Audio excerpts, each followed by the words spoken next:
यवतमाळमध्ये इयत्ता 8वीच्या प्रश्नावलीमध्ये प्रश्न चांगलाच वादाचं कारण ठरलाय।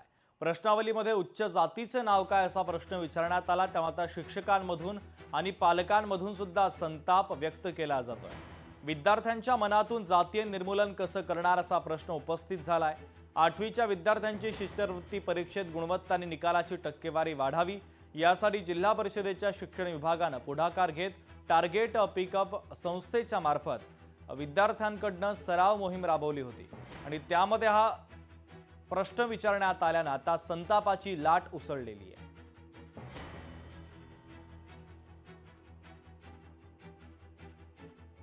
इयत्ता 5वी आणि 8वी मिळून आपल्याकडे जवळपास 24,000 विद्यार्थी या प्रिपरेशन करत आहेत आणि फेब्रुवारीमध्ये ते एक्झाम देणार आहेत। यामध्ये सेकंड रिव्हिजन टेस्टमध्ये आत्ता उच्च जातीचे नाव काय असा एक प्रश्न विचारण्यात आला।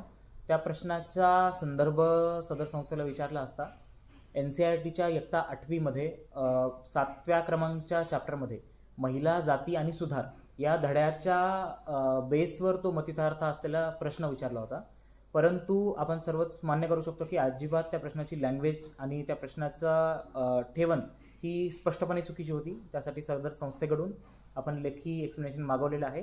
त्यांच्या लेखी एक्सप्लेनेशन नंतर त्यांच्यावर कारवाई करण्यात येईल। ज्यांनी कोणी हा प्रश्न विचारलेला आहे त्यांना मी सांगू इच्छितो, हा प्रश्न विचारल्यामुळे संविधानाचा अपमान झालाय।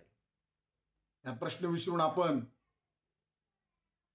नवपेशवाई आणि मनुस्मृतीचा विचार लादण्याचे कुकर्म करताना आपण दिसत आहात। ज्यांनी कोणी हे केलेलं आहे यांची चौकशी करण्यात यावी। महाराष्ट्राचे माननीय मुख्यमंत्री देवेंद्र फडणवीस साहेब ज्यांनी कोणी हा प्रश्न विचारलेला आहे प्रश्नपत्रिकेमध्ये त्यांची चौकशी करण्यात यावी आणि त्यांच्यावर कायदेशीर कारवाई करण्यात यावी अशी मागणी Republican party of India Kharat पक्ष आपणच करत आहे।